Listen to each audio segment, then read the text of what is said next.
afternoon, everyone. And now we are back with the second to the last topic. We have tech, rec, and cave diving. I am so excited to share with you what we have in store for you because our speakers and our moderator are very experienced and one of the pioneers in the field. A lot of them have even explored and discovered a lot of caves here in our country. I know a lot of you have been asking me and our panel from DOT about questions about cave and wreck divings around the Philippines throughout the past few days. Well, here it is. We have answers for you. So thank you again, Department of Tourism, for doing this for the scuba industry and the tourism industry here in our country. So without further ado, I will pass the floor to our moderator. He is from Germany. He is an underwater photographer and technical diver. May I welcome Andrew Marriott. Hello, Andrew. Good morning, good evening, good afternoon, good night, wherever you are. Good afternoon. It's good morning for me. Okay, well. If I leave, it's to go grab coffee, but that's not happening at the moment. So what we want to talk about today with myself, Bruce, and Alex is technical diving, cave diving, wreck diving in the Philippines. The Philippine diving to me has always been something that was attractive as a recreational diver. You got warm water, you got a lot of variety, and it wasn't somewhere that I was going to pursue for me shipwrecks. I would go to Truck Lagoon and places like that. But then over time, as I spent time diving there, I was able to find that there is, in fact, a very almost new, vibrant, and exciting tech, rec, cave diving community there. And it's a really cool opportunity to kind of get in at the beginning of something. I mean, these wrecks, some of them are 100, 120 years old, but you can get into something new. Like Bruce and I were chatting a minute ago, you can go and find caves in the Philippines that no one's been to. Good luck finding a cave that no one's been to in Europe, for example. That's been doing that for 1,000 years here. They pretty much know where they all are. So my focus is shipwrecks. I'll go into that, and then I'll let Bruce and Alex talk about caves because they've done way more than me. Not to say that if I see a opening underwater, I am probably going to go in it. I am not the sharpest tool in the shed. That's probably not the best idea for most divers, but we'll go into that. I'm going to attempt to share my screen here. Bear with me. My technical skills are not as good as my talking skills. So we're going to share screen one here. Oops. Oh. I'm trying. Do that. And I think everyone's seeing that. Vanessa, jump in if you're not seeing the picture there. So I'm going to start in Coron with the wrecks in Coron. And before I really get into the wrecks, let me kind of define for you what I see technical diving and what it means to me. Technical diving for most divers means you go really deep and you wear a lot of really scary and cool looking equipment. To me, technical diving is it diving that requires you to use skills beyond what you would normally use in a recreational dive. In effect, you are using other skills to add variety to a normal dive. So for me, you'll see some of these pictures, I can have a technical dive that is, I'm only 15, 20 meters deep, but the visibility may be so poor and the subject matter so obscure, it requires a highly technical skill set. So when you're thinking of tech diving in the Philippines, don't limit your imagination to only, oh, I have to put on a whole bunch of tanks or a rebreather and go really deep. That's not the purpose. The purpose of tech diving is to take you places and to take you to destinations you would not normally be able to get to using a recreational skill set. So I'm going to start here. I'll just give you guys a little tour of some of my favorite stuff in the Philippines. This is the Akitsushima. It was a seaplane tender in Coron. The wrecks in Coron are Japanese, and they were all sunk, with a few exceptions, on one morning in 1944. So it's a variety of ships, mostly cargo ships. We do have a few warships. The Akitsushima was a former cruiser that had been converted. It is unique. There are a couple really unique wrecks there. They're not just the Merus, as we would say in wreck diving. Sorry to But interrupt. something else I try to show on these wrecks is they're also really pretty. Just because you're tech diving on a shipwreck doesn't mean it has to be deep, dark, and scary, okay? My wife, for example, was blown away. She hated wrecks. They're just dark and rusty and scary. For example, she wouldn't like this. But there's enough on them that it doesn't have to be a solo pursuit. If you have a spouse or a partner who is a diver, if you show them the beauty of the wrecks, especially on the outside. Hi, Andrew. Sorry to apologize. Yeah. You are not showing your presentation mode. I need you to show on your presentation mode. We are actually watching your back end now. Okay, let me see. Display. Let me do stop sharing. Swap your display. Stop share. Let me do, see, I'm doing this on 2 screens for the first time here. So I'm going to share screen 2. How about now? Yeah, that's what. Oh, good. Okay.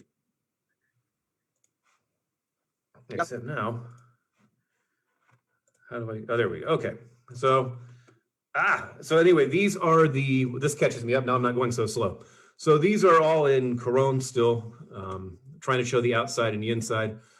So the reason I show this gun platform here on the Irako is not because it's an amazing picture or it's a highlight of the wreck. It's to emphasize my point that you sometimes need skill sets beyond recreational diving to find what you're looking for. For example, in this one here, we had incredibly strong currents and we were about 42 meters deep. So we were past recreational, but not in hardcore tech territory. But you have to know what your limits are. So on this shoot here, I got pushed off the wreck, couldn't find my way back. You abort the dive and you end it. Stay within your limits, have a plan. We'll talk more about this in the Q&A. But what people are really after on shipwrecks traditionally are the inside places. And this is a machine press in an engine in the Irako, which is a very interesting ship that is also very easy to get in trouble on because it's very complex in the interior and incredibly silty. Corone is interesting on the wrecks there. Like I said, they're Japanese. They're also mixed into an area where there are a lot of aquaculture farms. So you can get a lot of debris in the water that creates a lot of silt. But on the other hand, you can get currents running the other way and it opens up and it's stunning. So pay attention to the tides to kind of maximize your experience in that area. Bicycle. Something else to do to help you when you're diving wrecks is to find the story, find what you're looking for. A cave, kind of similar on a cave, but it's extra important on shipwrecks is if you go down and you don't know anything about it, it's just a big pile of rust. There's no context to it. What you need to do is learn the story of the ship, why it went down, what it did, what you're looking at. It adds so much more to it. For example, this is the Ekai Meru. This is in no way a technical dive, but I wanted to put it on here to emphasize that if you dive this ship, it's fairly unimpressive as wreck goes. But if you learn the story that it was an Amazon steamer built by a Scottish company in the late 1800s and had this crazy story, when you go to Corone and find that it was sunk by American Navy planes while fighting the Japanese in the Philippines, you know, how in the hell did the ship get there? And what's the story? Then the dive becomes a lot more interesting. It's the context. This goes to show my point. This is at Kyokuzan Meru. This is on the north side of Corone Island. That just because it's tech doesn't mean it has to be ugly, you know, on shipwrecks. So if you have someone who is not a hardcore kind of tech diver, then emphasize this part of the wreck.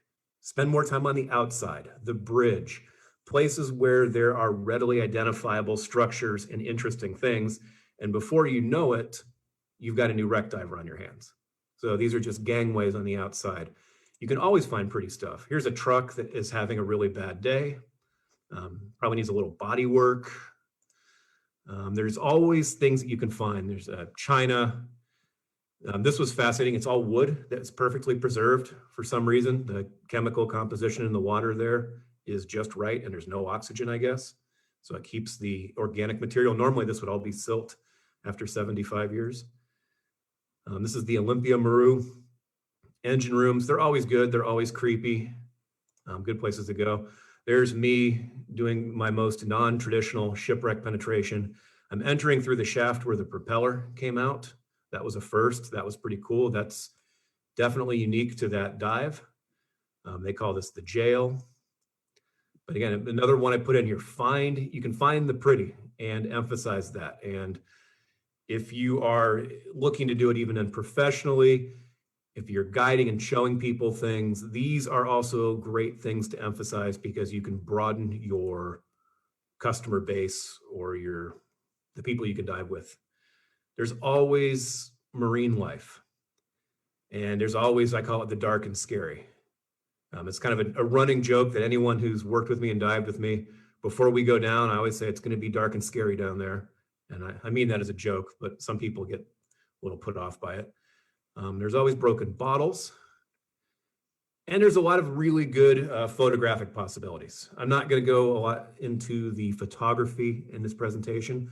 I want to focus more on the ships and the idea of wreck diving in the Philippines, but this is still in Coron. But now we shift. There are two primary wreck diving areas that have been developed in the Philippines, is Coron and Subic Bay. And I think Subic Bay has a very mixed reputation, and I think that is largely undeserved. And I think it is, especially for a site that is so close to a major metropolitan area and international airport like Manila, it is vastly underrated as a dive site. As a wreck diver, Subic Bay, where Coron is all Japanese ships from 1944, Coron has everything from Spanish ships from the 1800s all the way through to American electronic warfare aircraft from the Vietnam War. You have planes, tanks, ships, warships. You have one of the greatest warship wrecks in the world sitting in there. You have constant stream of new discoveries. We were doing a book on the Philippine shipwrecks, and I was in Subic on the second trip, and we had 2 weeks and found that we had discovered 3 new wreck dives while we were there. Nothing major. We had found a Japanese Zero. We had found American tank destroyer, and then parts of a Catalina patrol plane. I can't take credit. It was the guys there who do this all the time for fun. But it was surprising how much is still undiscovered there. And it's pretty. It can be very green and very silty.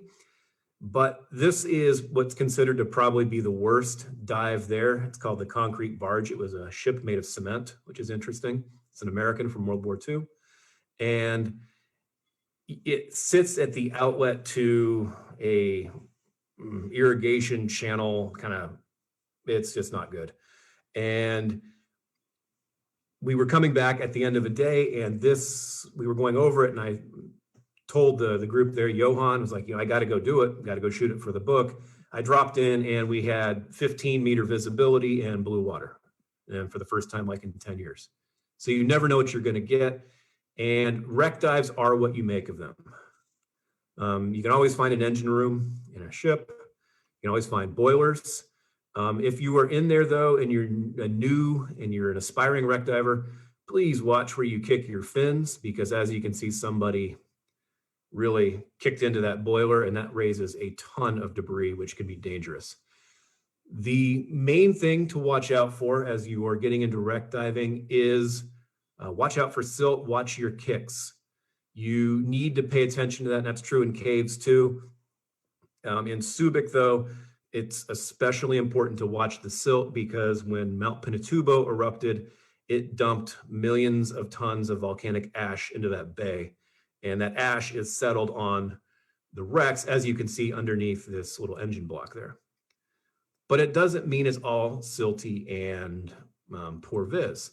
There's plenty there, but there's plenty of silt. That silt there, I stuck my arm in it because that was an easy exit point, and my arm never hit the bottom of that. So you got to be really careful.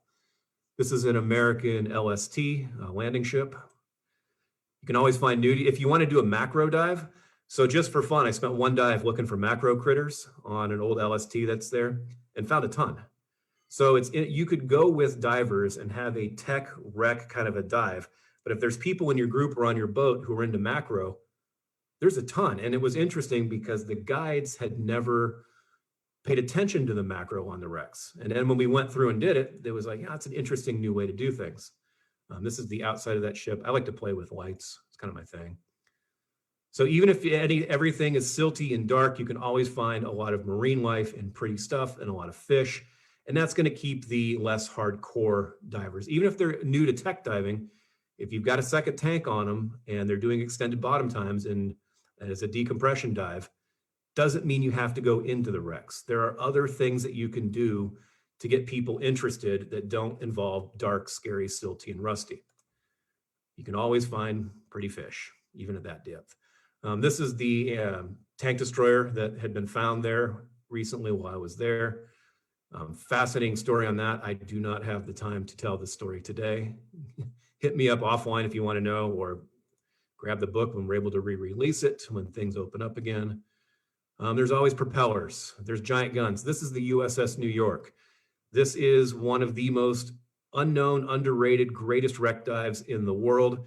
It is a Spanish-American War, kind of pre-World War I era American battle cruiser that is sunk in shallow depth. Tech doesn't have to be deep. Caves don't have to be deep. They just have to be interesting. And this sucker is silty. The inside is packed. I'm just going to blow through these. This is a P-3 Orion that crashed in World War II. Actually met one of the pilots of it. It's about 45 meters deep. So it's hard to do deep. This is the Oryuko. You can see the visibility there was about half a meter, but it was a unique dive. It's always pretty. Had to put that in there to get some color. We'll just kind of blow through these. There's an A3 Skyraider, American from World War II, or from Vietnam. Trying to figure out, you can see the little picture I put in the corner. That's what it used to look like. This is the kind of radar operator in the back seat. Trying to penetrate a small 4-seat aircraft is a little challenging. That's why I like to do I usually have one tank on my back and one tank side mount, because then I can take the side mount one off and set it to the side when I try to go into small places like this. Airplanes, a lot of airplanes in Subic Bay. This is a Japanese plane. Got to be real careful. There's a lot of really sharp metal in there. This is the New York. This was taken by my good friend and partner, Ram, who, man, I think Ram should be giving this presentation. He's better than I am. And this is what you normally see on a tech dive. It's not very exciting. I don't know. I don't think this is Alex in the picture. This is one of Ram's. Usually see 2 tanks and white fins, and that's about it. So you got to make your own entertainment there. So I'm going to stop there. See if my, I don't know if my screen came back or what. Yeah, all good.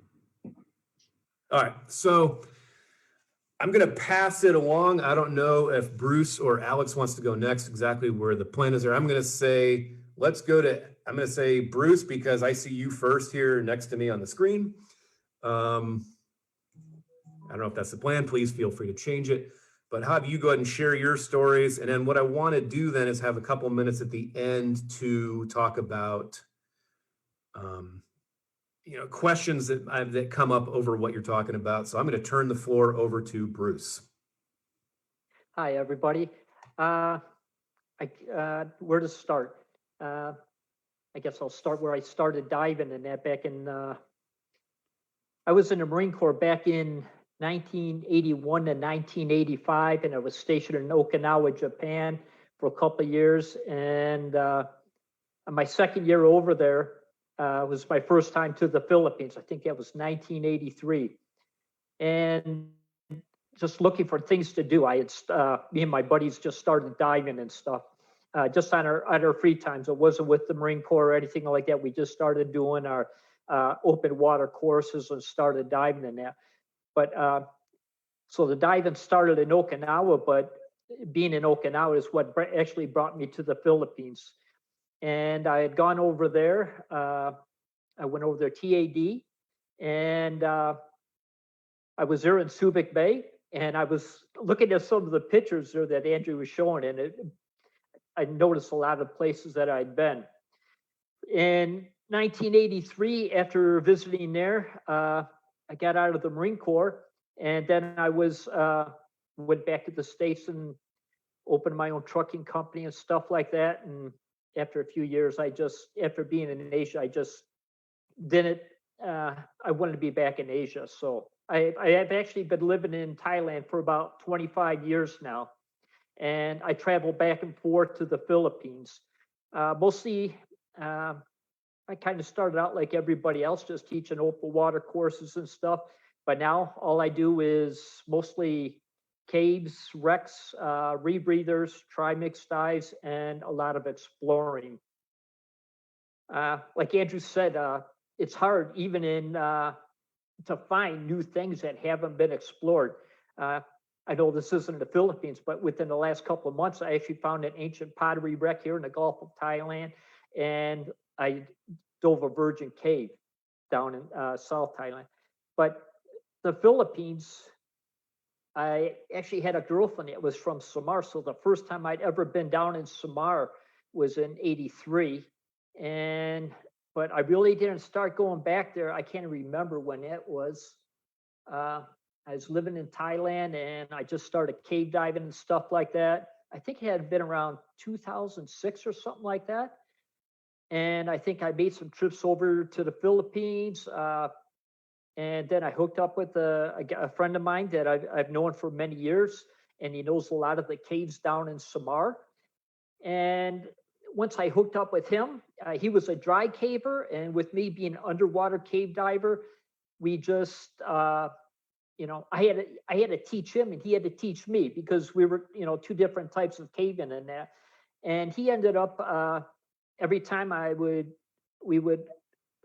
call him up and try to organize something like that. And, I'd go over there and get a couple of my friends, and we'd try to explore about 4 new caves on every time I'd come over there and stuff. And most of the caves that I go to from back then, from so long ago, a lot of them, they're mostly all unexplored. According to the guide, the guide that I was using, Joni, we had one time I went over there with my friend from Germany, and we explored 7 virgin caves in 7 days. And Samar is unbelievable, the amount of the caves that you have down there. You have one of the largest caves in the Philippines, which is called Kalbiga Cave. And we had gone in there one time, and I can't remember, I hired about 10 porters or something like that. We actually had slept in the cave overnight and stuff like that. It took a lot of dry caving just to get back to some of the sumps and stuff like that. And one particular trip, we had gone back, I can't remember, we, taking all of our tanks and the porters and getting everything back there. We had gone back, as I think the farthest anybody before us was probably, I think it was the Italians, and he says, this is the farthest anybody ever been. We went into what we call a sump. We went in the water, come out the other side, and it's just all new underground passageways that would they go on forever and stuff like that. The amount of exploration that is still allowed over there, there's still a lot to do. I've done, I can't remember how many trips I've done over. I haven't been over there in a while. Some of my things come in different spurts. It goes from caves to wrecks to get back and forth and stuff like that. And it seems to be a lot on the wreck dive and lately and stuff. I did one trip in Samar. I can't remember. We flew into Tacloban. Then from there we went to cataloging where we started out from there. And it was still, we spent a good part of the day getting back into the middle of Samara and stuff like that. I had, I think, 28 porters, and there was 3 of us doing, we found a cave the year before, and we come back and we wanted to push it farther. So we come prepared. We brought the compressor, we brought all the tanks and all the equipment, and we had 28 porters to help us to get all the way in. We actually stayed in the jungle, slept in the jungle for 5 days, and just exploring to see where this cave had gone and stuff like that. And plus we find some other caves. I get a lot of people that like to, they always say, oh, I'm going to Mexico and stuff like that. I've been to Mexico before. I actually did all of my cave training over there. But I always find more in the Philippines. Philippines has always been my home away from home. It's one of my favorite places to go, and actually Subic Bay is would be the main base where I usually stay. But Samar is just loaded with countless a number of caves and stuff like that.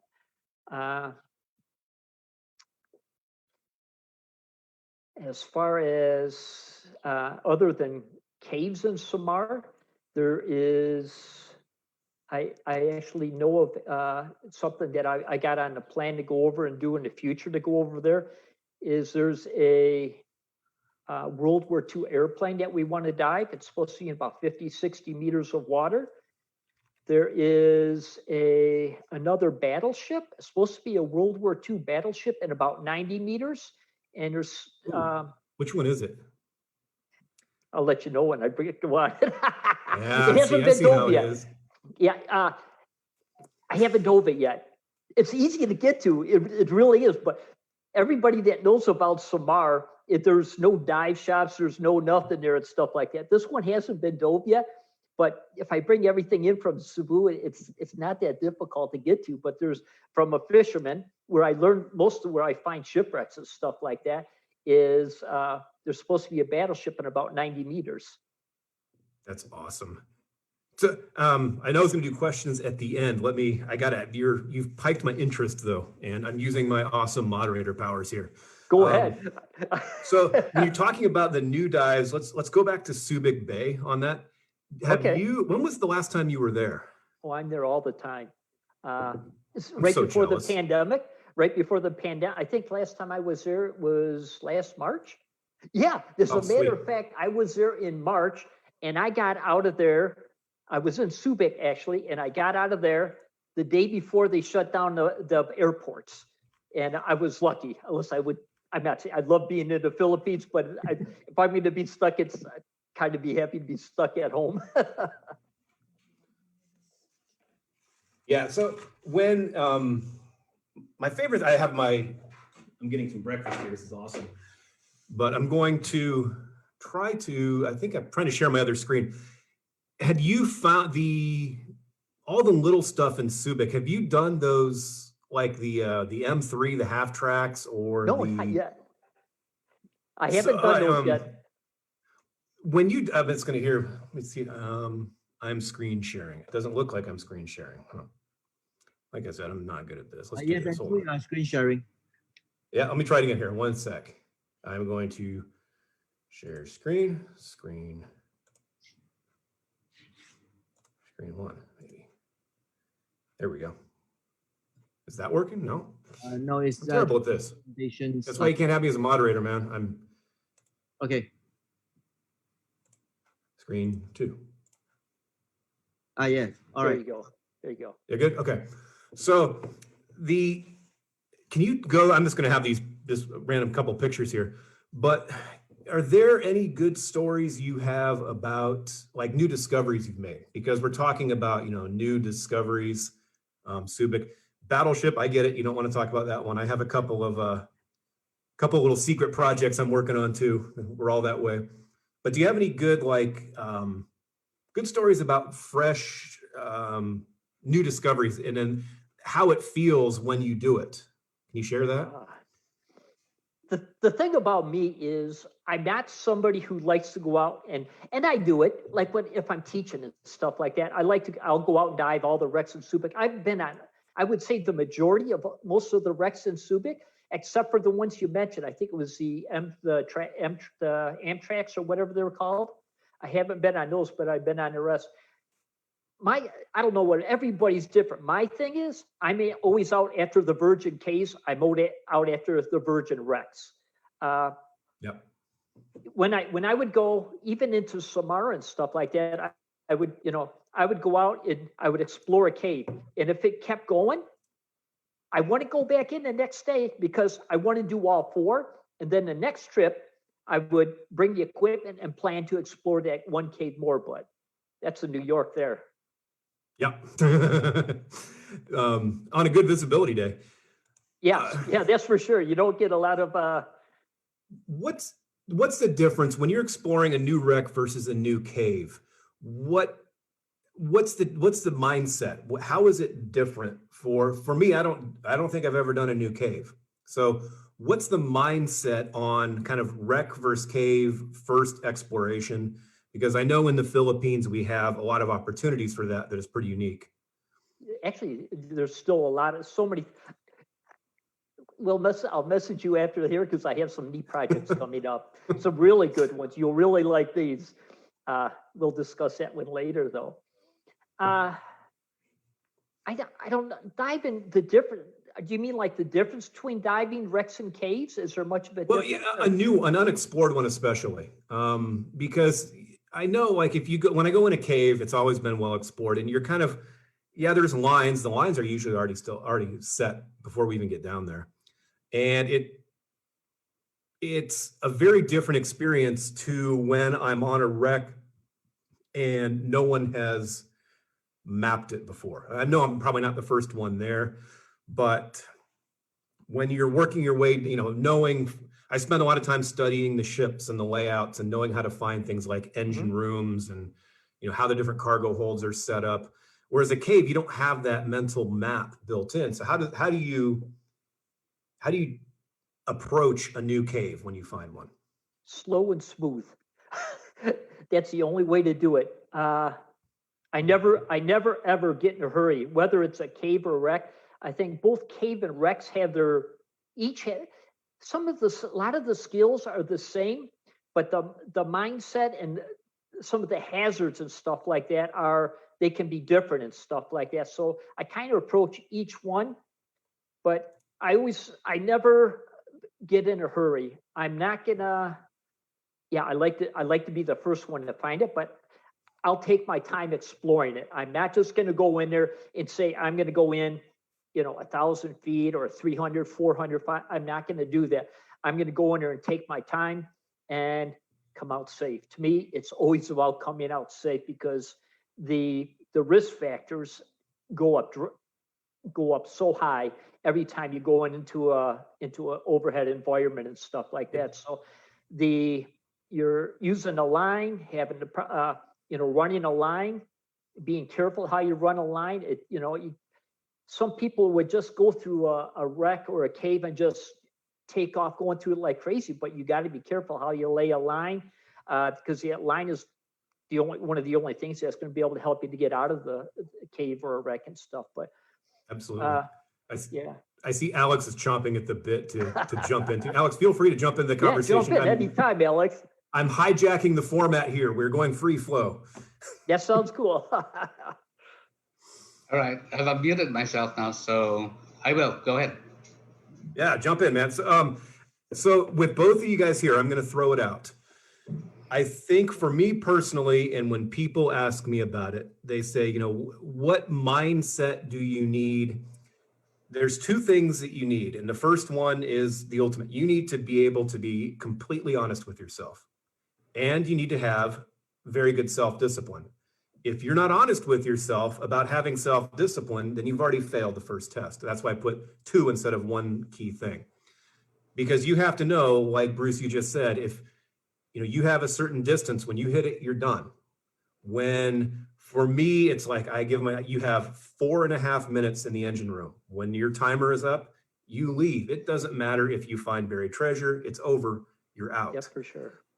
And it's that self-discipline, and then you got to be a little crazy too. I mean, Alex is a little crazy. I'm still So here. Alex, Yeah, it helps. I mean, you do a lot of really unique stuff. We've talked a lot outside of this. I won't rehash the conversations. What is your take on what Bruce and I have been sharing as far as new explorations? What you have a unique perspective in the Philippines. I mean, every time I see you, you're diving in some reservoir in some horrible tiny pipe that just sounds insane. You have a perspective on the Philippines and tech wreck cave diving there that Bruce and I could never have. How is it different for you? What different things have you seen? What places have you been? And what parts, I mean, this is a totally long loaded question, but then where do you think someone like me who is in Germany, the next time I'm in the Philippines, where do I need to go? What do I need to see? So, Well, okay. You know what? I wish I had prepared a list of places before you pulled that question for me. But seeing like as that. you've been to Subic and you've been to Coron, I don't know which other places you've been to. I know that you've written a book with Ram, but there are other wrecks I believe that you both haven't been to. Um, there are wrecks in the Visayas. Uh, some of them I've been to. I haven't been able to take photographs though, but I've been able to dive them. And there's one wreck in particular. It's somewhere in um, in the area of well, Batangas or Manila Bay, pretty close. No, not really very close.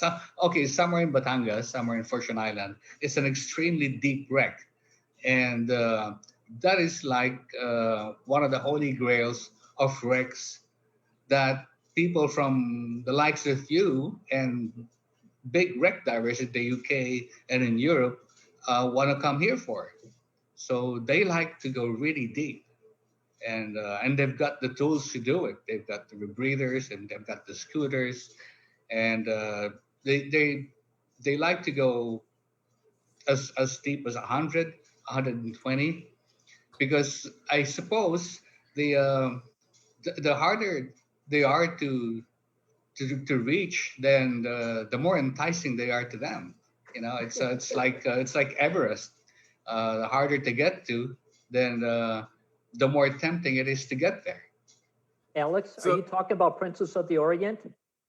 Yes, that's exactly it. I did that last year, I think, and ended up getting sick and I couldn't dive, but I'm going again in another next year. About this time next year, I'm going.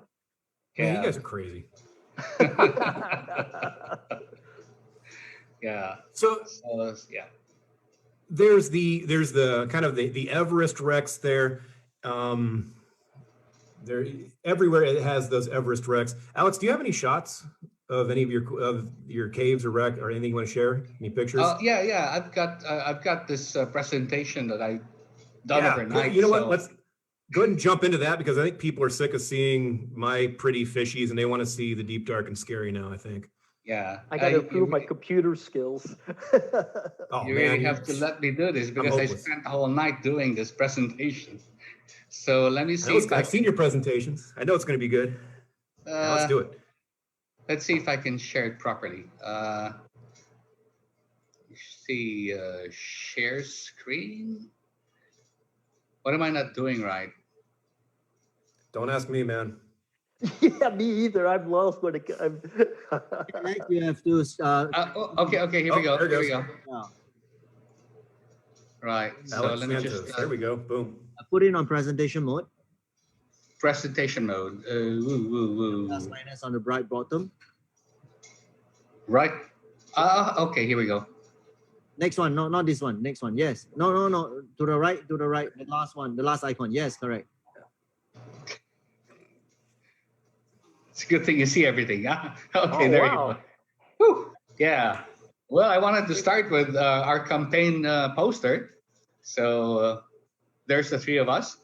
And the reason I wanted to pull this poster up is because I wanted to segue directly into that photo you're looking at, which is a cave. And there's the whole picture of that cave. Uh, that photograph was taken in Paglugaban Cave, and that's somewhere in El Nido in Palawan. Again, as in all of my photos, most of the photos that I use for my presentations, again, are shot by my good friend Ram. So this is Paglugaban, and for me, Paglugaban stands out still to be the best cave dive in the Philippines.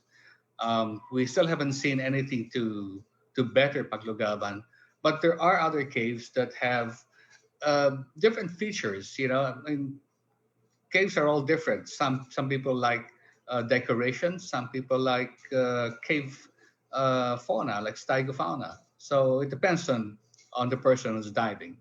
But let's go ahead and see some photos of Paglugaban. Here's a huge stalagmite. This stalagmite is bigger than any of us. It's probably about, I'd say about a meter and a half around, and it's about 2 to 3 meters tall, maybe somewhere.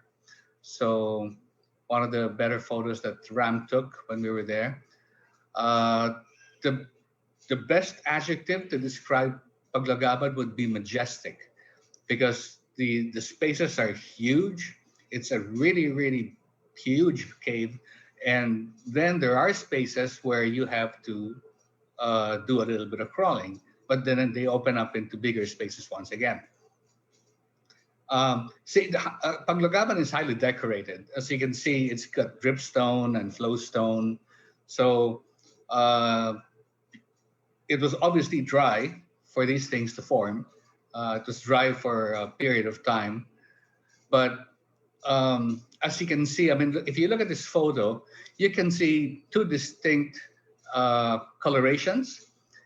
You'll see, if you can see my mouse, this brown stuff right here, these are crystalline calcite formations. They made the flowstone, but you can see they're all been carved out. That's because of water flow. There was a time when the cave was dry and all of these flowstones had formed, and then the water flooded with a lot of flow, and the flow is what eroded and ate up all the limestone. And in the back here, you'll see metamorphosed rock. That's a metamorphic rock. It's been molded and folded and compressed over thousands and thousands of years, and so it's very hard. If I had to guess, it's marble. I know one thing. I've been in a lot of caves in the Philippines, but that's probably one of the nicest looking, prettiest, whatever you want to call it. It's really nice cave. You have to visit it sometime. And here's something very interesting I'd like to show you. If you can see these lines here, there are very distinct lines. Here, there's a distinct line down here, and then another line here, and there's one more up here, and then on the other side of the cave, on the dry section, you'll see some more lines. Now, these are actually sea level changes. At some point, the sea level was down here, and I don't know which levels had come first or next, but there were different changes in sea level over thousands of years. It's just a pattern that the Earth goes through. It's called glacial interglacial events. So the sea level rises, and then it falls, and then it rises again, and then it falls. So the caves, they get dry, and then they flood. Sometimes they flood partially. So it makes it extremely interesting. So it's really actually a record of history if you think about it.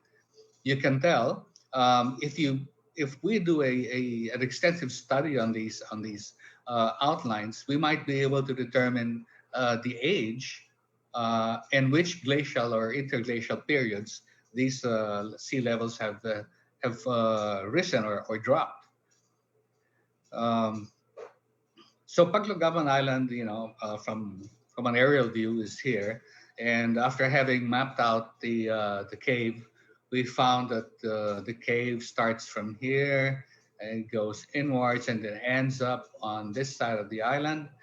That would give us roughly about 450 meters of cave. Unfortunately, it ends there. As you can see, at the very end of the cave is a cave-in. All of this rubble is made of the seabed. The seabed had collapsed and blocked further passageway into the cave. I wanted to make it my mission in life to try and dig it out so that I could see the cave and see how much farther it goes. But it's been maybe 20 years now that I've been trying to think about doing this, and I still haven't done it. So I hope to be able to do it. This is El Nido, right? Yes, it's Paglugaban in El Nido. Yeah. So the cool thing about that is you've got this amazing cave dive that is right. I mean, you could do it all in one trip if you're coming from overseas with Coron. Yes, absolutely. From El Nido, you could take a ferry to Coron, and then you can dive in Coron. You can dive direct in Coron, and mind you, they have a cave in Coron and inside Barracuda Lake. So it's a cool. I was blown away when I was there with Ram in Coron and doing the Rex. Yeah. The awesome cave diving. He kept telling me, he's like, "Oh man, it's too bad we're not doing caves on this shoot because there's some great ones like right here." So for people listening or watching this is not a isolated out there, very difficult to get to place. You can get there easily, and it's a well-established dive center. Oh yes, that's one of the reasons why I pulled up the cave as my first show, is because it's easy to get to. Logistics are easy to come by. There are many dive shops in the area.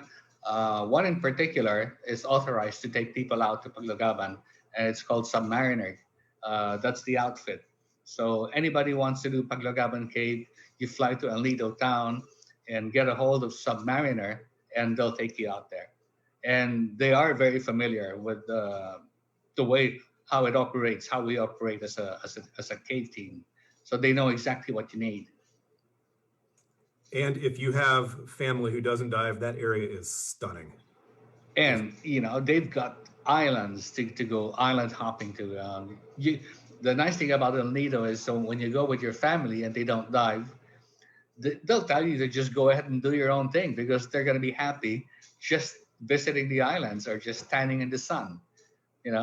So exactly. I mean, yeah. Unless they want to dive with you, then you have to spend twice as much.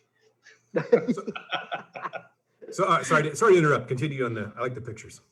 Yeah. So anyway, I've got this. I promised the audience some videos. So, are you hearing it, right? Yeah.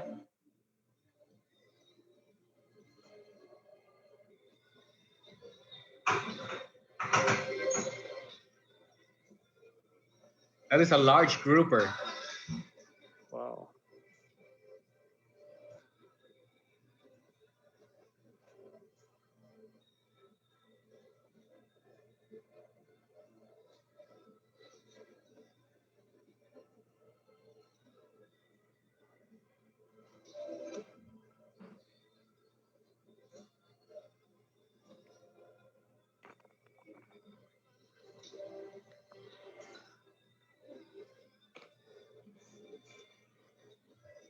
This scene is gonna make your hair stand.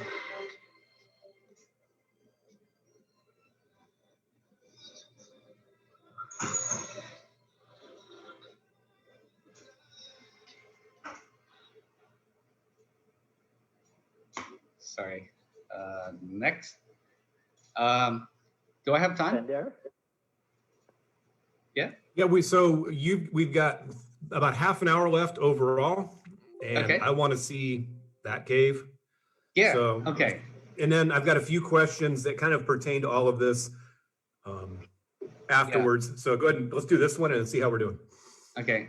So the next one I'd like to show is Powwood Cave. It's pretty popular in Cebu. If you get to Powwood Cave, it's, you drive up to the street and you park your car and the cave is right there. It's about 20 meters off the road. Yeah. Very easy to get to. Yeah, it's a nice little cave. It's like, I would liken it to a boutique hotel, and it's really beautiful inside. Sure. There's my bit of not Geo moment, and so we've mapped Powwood Cave just to show you a little bit of the map. So there's the entrance to the cave. It's right over there below.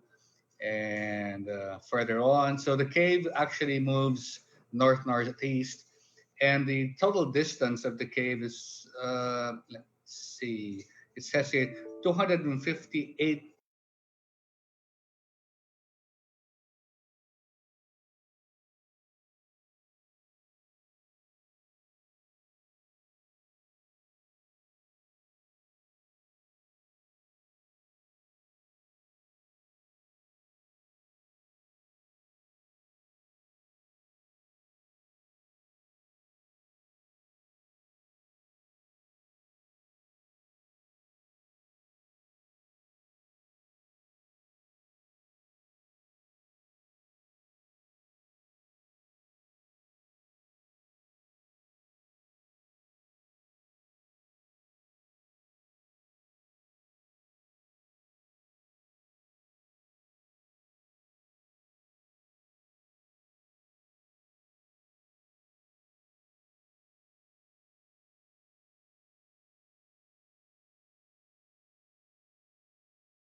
Here's again a little bit narrower. This is Bernil, and that's Jaime with the pink fin. And here's a little. It's a short video. Yeah, I remember. I just, I promised the audience that I would be playing videos instead of showing my big face on the screen. So, as promised. How did you get Ram to shoot a video? Well, Ram is taking the photos, and I take the videos. Okay. Yeah. So I give him a hard time about that. Yeah, that's her bit. He takes photos, I take videos. Yeah. Don't ask me to take photos because I wouldn't know the first thing. If it's got more than one button, I get confused. Yeah, It's not my specialty. too complicated for me at this point. Not until the need arises. Now, Powwood is some very interesting things. This is an ankylid shrimp. We've taken some samples and sent them to our bio team in Cebu, University of San Carlos. We still haven't been able to find its taxonomy and at species level. So at this point, we still don't know. We still haven't been able to identify it to the species level. And if we can't, then somebody's going to have to name it. And here's another one, which is really strange. I mean, this is also a shrimp with a touch of eggs, but we haven't seen anything like it at all. And that's also inside Pawod Cave.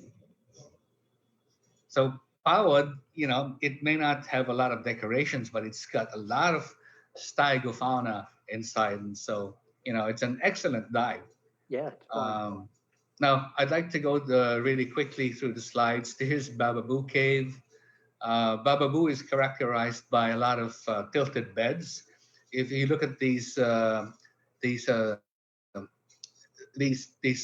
layers, these are sedimentary layers that have been tilted from the compression of the tectonic plates. So they used to be horizontal, but because the plates collide and they get pushed up, so now they're tilted and folded. Alex, can I Yeah, interrupt you? yeah, please. That cave, wasn't that the one on North Mindanao? Where Jake is the one, he was diving that one. Is that the cave you're talking about? This is. I'm certain this is it. Okay, And, yeah, I've been there before. Wicked current in that place. Oh yeah, I mean, you know about this one. It's got the bidirectional flow, right? Oh yeah, for sure. Well, you could actually do a traverse. You go on one side, and I don't know how far it is, but you could actually come out the other side in a lake. Yeah. That's a great dive. That's a lot of fun. This cave is actually one of those caves where you need to be guided initially. For sure. It's because if you're not familiar with the place, you might find yourself fighting your way in and fighting your way out. For sure. And it's really treacherous. Yes. But if you know how to time the tides, you know how to get with the tides, then it's quite easy to do. But you really need guidance to get in here. Yeah, Jake helped us and stuff like that. That was a lot of fun. It's pretty exciting, isn't it? Yeah, sure is. It's radical. Especially the first part where you're going in and stuff like that. It's like, wow, it's good to have a rope or something going in the first distance and stuff like that. But once you get through the entrance and stuff like that, say they call it the cavern zone or whatever, but once you get in a little ways, it mellows out. But just the entrance or exit, they're pretty wicked. If you enter through the lakeside part of the cave, and you're hitting it at low tide, at peak low tide, then you know what it feels like to be a pinball. So here's a huge part of the cave. This distinct layer here doesn't look to me like a bed. It's not a bedding plane. So my guess is this could be faulting, but then it has to be verified. But because of the highly tectonic nature of the areas in Dinagat and Surigao, then it's quite possible that there's faulting in this cave. But here, take a look at this. This is speleothem. It's also dripstone. So the cave was once dry, just like Paglugaman. But the one thing what makes Bababoo unique is look at the cave walls. There isn't a single square inch of the cave walls in Bababoo that's not covered with bivalves. These are all bivalves.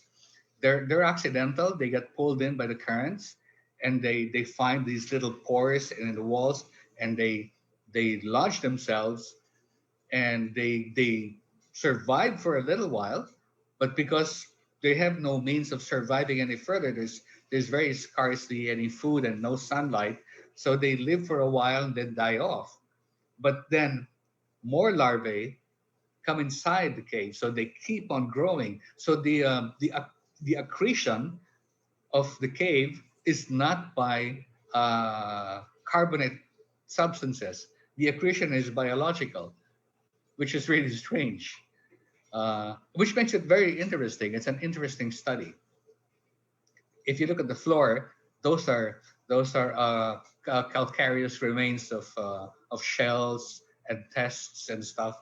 So it's really all encrusted. And if you happen to be groping around and touching the walls,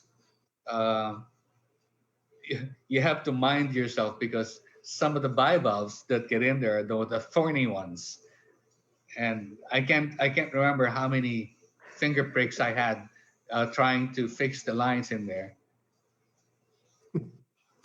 We've been dabbling a little bit about dabbling with a bit of photogrammetry. This is just a low-res rendering of Bababoo. But one of the things we find as a benefit to making this photogrammetry is for people who are not familiar with Bababoo to be able to review the cave and to know exactly where they are at a certain point so that they can decide whether to push forward with the current or go back to where they came from. Um, these voids are because I haven't been able to uh, take photographs of that area. So uh, these photogrammetries are very useful actually for cave planning. So you're going to see a lot more of those as we keep exploring these caves. So, and Alex, that actually hits a question that came up. Yeah. If someone wants to get into cave diving, or wreck diving in my case, it's a very it seems very formidable. It seems like a strong challenge. And Bruce, you can speak to this too, because I actually don't teach this type of stuff. What do you need to do to start cave diving? What certifications, licenses do you guys recommend? And where, like in the Philippines, where specifically would you recommend going? Turn it over to Alex and Bruce for that one. Bruce, do you want me to go ahead? If you like, go ahead, or I can if you want. Yeah, well, okay, I'd like to, if you don't mind. In the Philippines, well, agencies, they have prerequisites, right? But I find that having prerequisites do not always make you a candidate for sure entrance to a cave or a wreck course. I've received divers these days with the proper prerequisites, but they're no way close to doing the course. So in my experience in teaching, I find that students' experience in different environments are more important than their certifications. For sure. I look at the student, and even if he doesn't have the proper certification, let's say he's an advanced open water diver with 300 or 400 dives in different scenarios, then he's probably the better candidate for a cave course than a guy who's got 100 cards but very little experience. For sure. It's to you, Bruce. Hey, I can sit here and agree with you all the way along. That one is just like the prerequisites and stuff like that. It's good to do an evaluation of the students and stuff like that before they come, like you said, to see how much experience they have and stuff, because once you start going inside, it's the cave courses are broken down. Your teacher, I believe, INTD, I think they're all basically the same. Ours is 3 levels. You have cavern, like intro to cave, and you have full cave. Right. Most of the agencies are split up into three levels. We'll go with that. And like for the beginning course, like the cavern courses, you could only, it's like, I think ours is like 30 meters max depth, but you could only go in far enough to where you could see out. And we usually, the minimum required is like a single tank with redundant breathing system and that, and no decompression. For intro to cave, it's with our agencies, it's like using a twin set, qualified with a twin set, 40 meters maximum depth. And with our agent, we certify them the 30 minutes of decompression. So first they'd have to do the cavern, then they'd have to do the decompression course, gain some experience, then do the intro to cave. To do full cave, which is one of it's actually 8 days or not 8 days, 4 days, 8 dives. And you have to be like extended range qualified during the course. It's maxed up to 4 meters. It's unlimited tanks. unlimited decompression and unlimited penetration in that. But the more dives I wouldn't rush into it though. If this is something you want to do, gain experience, go outward, gain experience and stuff like that, and not rush. Where would you go, course Bruce? to course. What's that? Where would you go? And so to gain the experience, where would you guys recommend going? I would say the cavern course you could start out is not far from Pawad in Cebu. Alex, what's the name of that cavern? In Cebu? Yeah, it's not far from the Pawad Cave. It's in the ocean. Kasili? Huh? Yes. Kasili? No, not Kasili. It's Marigondon Cave. Marigondon, yes. Yeah. Okay. That's a good place to do the cavern course. It's I would probably say that's probably one of the places that's really a cavern that you could really safely teach cavern would be that place. You know the technique that I use is I train instead of having them go through intro to cave, I teach them wreck diving. Mm-hmm. Because then they get the training, the basic fundamentals of training in cave and wreck, and they get the benefit of diving in a different environment altogether. Mm-hmm. So at the end of the program, they get a wreck diving course and a full cave certification. So that's how I like to do it. I think a lot of the skills are the same. Running a line and stuff. A lot of the skills are. I mean, you got. Basically, the skills are the same. The environment's a little bit different, and the hazards are a little bit different. But basically, the skills, the dive, there's a lot of similarities between diving in a cave and diving in a wreck. Yep. Yeah, for sure. Yeah. And the one thing that I comes do. Up. Yeah. Sorry, Alex. But the question always comes up, and it's always the favorite of every presentation is. We have the question of what is the most challenging, hairiest, wildest scenario that we've each encountered while diving, caves or wrecks. And I'll go ahead and I'm going to jump on this one. Mine was in Subic. It was on a fairly easy wreck. When I'm staying and working with a resort, I prefer to go out with the regular dive boats so I don't impose on them to do a single boat with just me on it. And we were shooting for the book, and I went into the wreck. The rest of the divers were finished, and I was going into the engine room, and to minimize the silt, I didn't want to kick it up because I was doing a kind of a complex light up job in there. So I took my fins off and then also left my secondary tank, which I keep side mounted, just outside the hatch, so that I wouldn't, it's a very, very confined space. So I got in there and did the shoot and came out and my fins and tank were gone. And actually I bring two cameras and my other camera. So my camera setup, my fins and my tank were gone. And that was one of those kind of moments. Luckily it's not a deep dive. I had the air to do the decompression stops. And I was irritated, mad. That's a lot of expensive gear. And I got up and another boat had come in and I didn't even realize it. And the dive master had picked the stuff up. And when I got out of the water, he yelled at the other boat. He's like, hey buddy, I think you dropped something down there. So I picked it up for you. And it's one of those moments where, someone is trying to do the right thing. And I really appreciate it, man. Thanks. In the back of my mind, and you almost killed me. So it's a funny, harmless, crazy story that's pretty good. I'll turn it over to you guys. When you were talking about that, I'm thinking, I bet you for sure somebody was going to be nice to pick up your stuff. Do you want me to go ahead, Alex? Yeah, sure. Go ahead. Okay. One time I was down in Samar, and I was with my friend Thomas from Germany. In this cave we'd never been in before. We were diving side mount. It was a pretty small cave. We had gone in. I think we went in about. Hey Bruce, one sec. Hey, Alex, can you play your video for some background, so for some ambiance here to these stories? Yeah, sure. Yeah. Yeah, it's cooler if we have a video, right?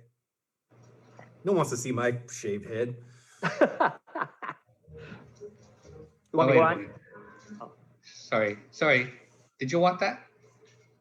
Yeah, just put the video and then tell your stories. Even though it's not the same story, but I think that's just a cooler backdrop. Okay. Okay.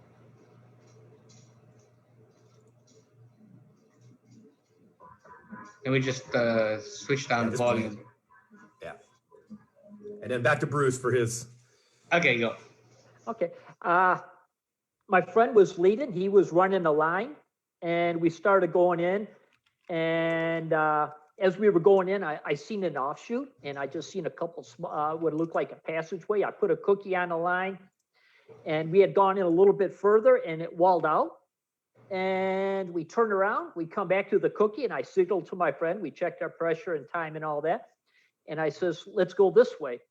So we had gone and explored these two passageways, and they were small. We were diving side mount. We had to take our tanks off and shove them through the hole in that. And like usual, you get to the other side, and it just opened up into a big cave. And I think we run out one full reel, and then he says, "Oh, do you want to?" I said, "No, we were cool. We had enough gas and everything, and enough time." And I gave him another reel. We run out 2 reels of line. And we get to the end, so we were probably in a couple of 100 meters, and we were communicating back and forth what to do then. We checked our pressure, realized we hit our rule, it was time to turn. And just at that time when we were communicating, the bubbles hit the ceiling, because we had been there probably a little long, or while we were talking, and the bubbles hit the ceiling, all the percolation come down. And it was just like, oh my gosh. I mean, it was like a mushroom cloud. I was putting my gauges to literally like right to my mask. I couldn't even see my gauges or anything in that. My first thought that come to my mind was, oh my gosh, I don't believe I'm going to die today. And it was just like, and I knew if the worst thing for me to do was to panic. And it was just like, take a couple of deep breaths and just do what I was trained to do. And as I'm reeling out, the line had gone in like it was going into the wall. One of the tie-offs had broken loose, and the line had floated up a crack. So I'm going, and it's like, and I know this is the way out. I'm going out, and I'm bumping. I'm like, holy cow. And it's like, okay, let's not panic. So I just started snaking the line down the crack and stuff like that, because I'm figuring the line, it had to float up. So it actually floated down. I tugged it down to, and I found the exit where I could go out and stuff like that. And I squeezed through the end, or where I could go out there. And I got to the other side. It was like a big mushroom cloud. But when I went outside the mushroom cloud, my friend's sitting there, and I'm like, oh, geez. I thought for sure I was getting, but it was, the main thing is, the worst thing to do is to panic. You have to remain calm. You got to control your breathing, control your mind. I always tell my students, you always got to control your breathing, and it'll help to control your mind and that. But the next day we come up to another restriction. I said, no, man. I says, I'm good. I says, I'll let you go today. All right, Alex, your turn. And can you screen share that video again? I don't think it came up. The video's not playing? No, Alex, you have to There we screen go. share again your video, and then we will be able to watch it. So, sorry.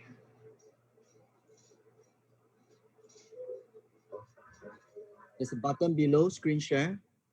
Screen share. Yep. Then select the window of the Still not? Yep. Select the window of your video. Okay, hang on. We're really good in caves. We're not very, we're technical divers, but we're not the most technically adept. Okay, here. Yeah, that's for sure. I'm lost when it comes to a computer. Share screen. So. Yeah, put on presentation mode again. Presentation mode again. Yes, correct. Click onto it. Yep. Play. Yeah. All right. All right. And go ahead. Let's tell your story while this is running in the background. Okay, my story is not going to take too long. I was diving at the El Capitan, and you've been there. You've been there. Yes, Back all in those pictures Thailand, are from there. right? So you know that there's this huge gaping hole to the entrance to El Capitan on Yep. both sides at the Yep. bow and the stern. And I find two divers sharing gas who are stuck to the ceiling. They were stuck to the ceiling because their BCs were fully inflated. So they were sharing gas. So I come up to them and I said, come down, deflate your BCDs. But they just weren't listening.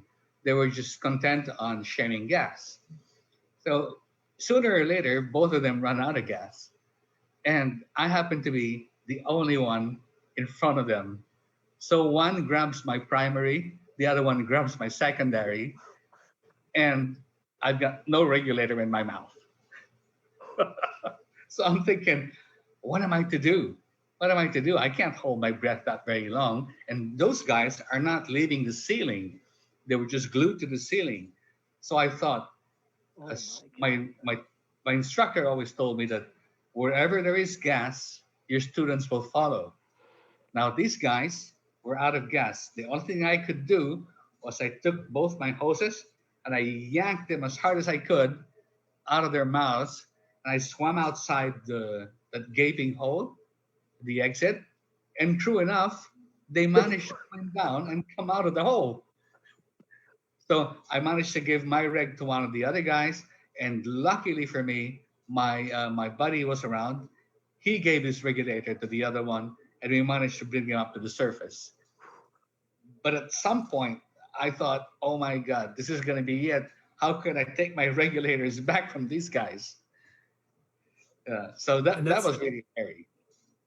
And that's crazy because the El Capitan, that's a wreck that's used to train wreck divers. Yeah, that's a good training wreck. I like It's to a- use It's a that wreck. perfect training wreck.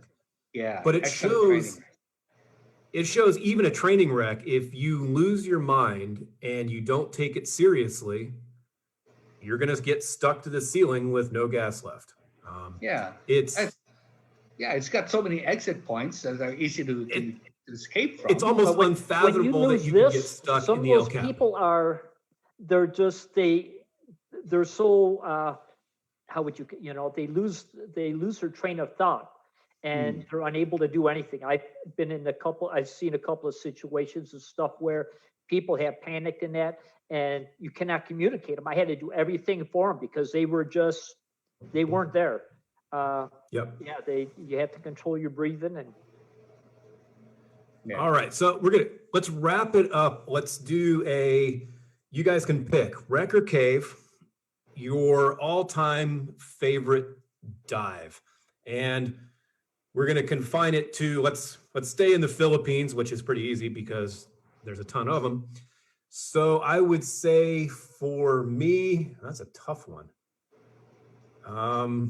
If you guys think of one off the top of your head, go ahead, because I've never been in the cave in El Nido, and that would be my number one. Yeah. Paglagaban will be my number one for cave. I can go that one a lot. Yeah. Of research. Yeah. Oh, I got it. So mine is in Subic, and it is actually, there's nothing really left of the ship. It's the Oryuko Meru. Yeah. It is not, you're not able to dive it anymore. It is directly underneath the Navy pier, and there's usually Navy ships directly above it. Luckily, we were there long enough, and Johan was stubborn enough to every day sit in the mayor and Navy commander's office, that after 2 weeks, one of the ships left, and they said, okay, you have 2 hours. Go for it. And visibility was less than half a meter. We had to go face mask to face mask. The ship has had its entire top cut off by like a giant chainsaw, but it is such a haunting shipwreck because it was one of the Japanese hell ships with POWs. And to be one of the few people anymore who has ever been allowed to dive it, I'd say that is my favorite shipwreck that I've done in the Philippines, and I will probably never dive it again. So that's yeah, appreciate spending the morning with you guys. It's been fun. It's been too long. I'd much rather be doing this in Singapore with you. But so on my end from Germany, I appreciate your time. People watching this, feel free to message us and get in contact with us if you have specific questions on places. I know there were questions on specific places to stay, who to dive with. Didn't want to go too much into that in this conversation because it can get very off the rails. So please feel free to message me, Bruce, Alex, and we can get you specifics on places, who, what, when, where, why, and how. And I'll see you guys all diving again. Hey, Thank you Andrew. very much for having me. Thank you. Nice Yeah, seeing thank you very Alex. much. Do you mind Thank if you, I end the session with just this one video? You said my favorite for it. wreck. This is Subic. It's just a few seconds long. It's a new one.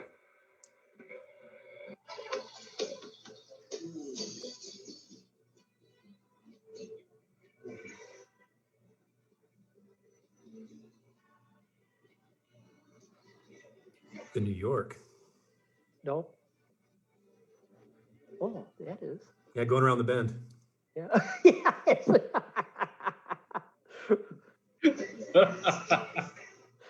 it's amazing. I can see, oh, I've been through there. I've been through there. It's like seeing an old friend, right? Yeah, really. Man, it looks smaller on screen.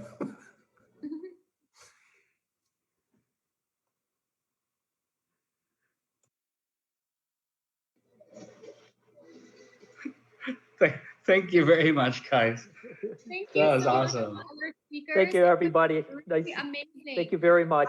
Very amazing experiences. And to the audience, I'd like to remind you that we have our last talk at 4 p.m. We will be talking and we have speakers which will be about underwater photography. So I would like to also invite the speakers here. If you would like to watch that, it's at 4 p.m. on Facebook.